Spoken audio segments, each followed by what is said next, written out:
தலாட் நீதிமொழிகள் 12ஆம் அதிகாரம் 19ஆம் வசனம். சத்திய உதடு என்றும் நிலைத்திருக்கும், பொய் நாவோ ஒரு நிமிஷம் மாத்திரம் இருக்கும் என்று கூறப்பட்டுள்ளது. அதே அதிகாரத்தில் 22ஆம் வசனம். பொய் உதடுகள் கர்த்தருக்கு அருவருப்பானவைகள், உண்மையாய் நடக்கிறவர்களோ அவருக்கு பிரியம் என்று கூறப்பட்டுள்ளது.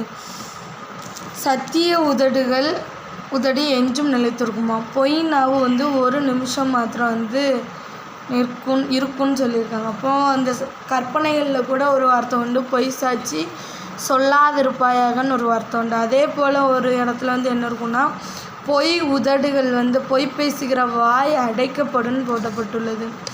நாம் பொய் சொல்லாமல் அவருக்கு உண்மையாய் நாம் வாழ்வோம். உண்மையாக இருக்கிறவங்கள தான் அவர் ஆசீர்வதிப்பார்னு சொல்லி நீதிமொழிகளில் தான் போடப்பட்டுள்ளது. உண்மை உள்ளவனோ பரிபூர்ண ஆசீர்வாதங்களை பெறுவான் என்று வேதாகமம் குறிப்பிடுகிறது.